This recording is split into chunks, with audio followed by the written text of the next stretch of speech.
Greetings to everyone on this fine spring St. Patrick's Day, 17th of March, and I'm in downtown Myrtle Beach where all the people are gathering for their festivities, so it's kind of a fun day. And you'll see I'm walking right now. I have just completed my run section, now I'm doing a walking section, and you'll see why in a minute. So this episode, episode 5, is about strategy. Yeah, and you do have to have a strategy in the 100 miler. There's no getting away from it. And anyone who tells you that strategy goes out the window, the only reason it'll go out the window is if you basically aren't disciplined, or if you get injured, and that certainly is legitimate. But I strongly recommend developing a strategy. Spreadsheet it out, make sure you know what your pace will be, where you will be, when, make sure so your crew knows what they're doing and what's expected of them. The more detailed, the better. And even if a lot of that goes out the window, you make adjustments and stay close to your expected times and activities. So anyway, having said that, in the last episode we talked a lot about the difficulties of running a 100-miler with a marathon mentality. It just doesn't work, right? Few people can do it. It certainly has been done, but most of us, average runners, below average runners, we're not going to do that. So, and the biggest difference here, as you'll see as I talk here today, is you have to develop a run-walk strategy and pepper that throughout your 100-miler. So, and it's most important when you don't need the rest. Not that you're going to rest, but relatively speaking. And that discipline to conserve when you don't feel like you need to will come back and reward you as you get into that 70-mile mark and beyond. So the run walk is very important. I know it's kind of counterintuitive. I mean, even the elite runners do a form of run walk because you're skipping at least 2 meals. Most of us skip 3 to 4 meals. So you've got to consume all those calories and then a lot more on your run walk. So, elite runners have to eat. They have to go to the restroom. A lot of them walk the uphills, and they walk through the aid stations so that they can, consume liquids and foods and things like that. So, there's no getting away from it. It's a 100 miles long way. For the average runner, the below average runner like myself, you're looking at building in the walking periods systematically. And what you're trying to do there is really trying to make sure that your body has enough energy, liveliness to make it through that 70 to 100 mile. And really the battle is won or lost in those first 40 miles as far as I'm concerned, because what you do there really either helps you on that 70 to 100 or it robs you of any kind of sense of success in that last 30 miles. So the run walk, if you look at the physiology behind it, so that for those who are kind of more into that and need some rationale, the muscles that you use for running are different in terms of combination than the combination you'll use to walk. And in that sense, you can probably, and it's been my experience that it is so, stretch out the use of the glycogen that you have stored in those muscles. I mean, why not use those walking muscles and use the glycogen in them to assist you? Then you don't burn as much of the glycogen early in your running muscles.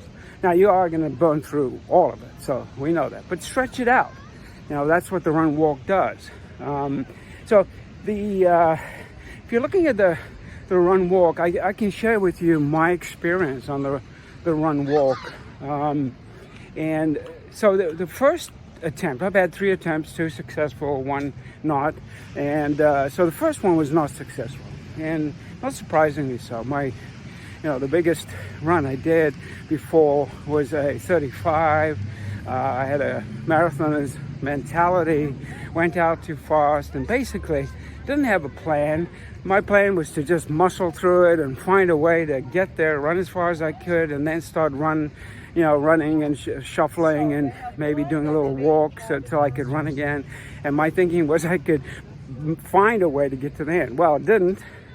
40 miles into the race, I was completely spent, done, demoralized, and I knew there was a better way, and I had to find it. So I set about doing that. And my second run, which was successful, but I paid a huge price because I still went out too fast. I backed off about a minute a mile, integrated the walk-run plan, and to some extent I still had a marathoner's mentality. And what I did was I looked at backing into a 27-hour 100 miler, because I thought, based upon my pace in my runs, I felt like I could probably do it. And secretly I was hoping for a 24, which is dreaming, I guess. So I set about, back or reverse engineering into that 27. And so my pacing was really artificial. And I call that spreadsheet running, which really looks great on spreadsheet, and everything's neat in its own boxes, and it works out perfectly for that 27. But at the end of the day, that's not reality. And I found that out. So, I did make it through, but I'll tell you that mile 60 to 100 was a disaster, and I basically staggered and walked through those 40 miles. I don't even know how I did it, but I was determined. In my last race, which so far has been my best, where I just missed the 30-hour mark, but there I really got serious. And in my training, I did a 44-miler and a 62-miler.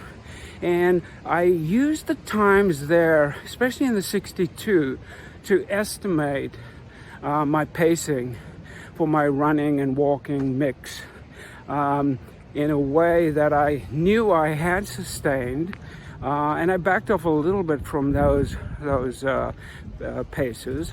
And I had done a lot of trial and error on how much of the walking, when the walking started, pacing and so forth.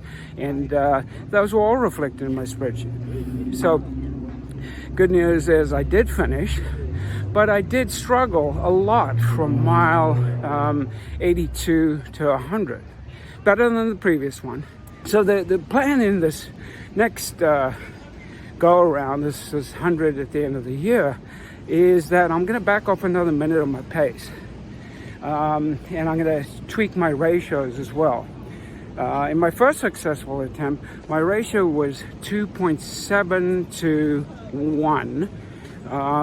And that was a little too aggressive. And when I say you're walking basically very early on and throughout the race, in addition to the running. And obviously you taper as the race goes on, more walk and less run and so forth. And I'll share my plans with you at a later stage. And then finally you get to the point in 85 to 90, and you're basically walking and hopefully doing a little shuffling. So I think as I tweak it now, and I would recommend that everybody does this. Take your real times for, say, a 62 miler, and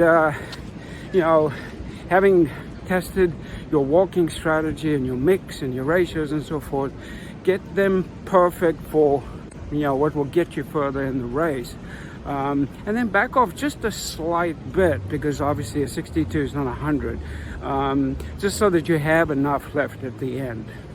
Now, one caveat that I would stress very strongly as you build your plan: be sure to account for your stoppages, because you will change clothes, you will go to the restroom, you will potentially change shoes. The weather gets colder, gets hotter, you're going to make adjustments there, and you're not going to be moving. Account for those times, because what happens to runners is they don't account for those stoppage times in their pacing. And so they get behind their pace, and then they start pushing, and they start panicking. And that is a recipe for disaster, because what you're basically doing is spending a lot of stress and energy up front that you're going to need at the end. So definitely account for that, and don't create a situation unnecessarily where you are panicking. So anyway, stay with us, and we'll get into the next episode shortly. Happy running, and see you out there.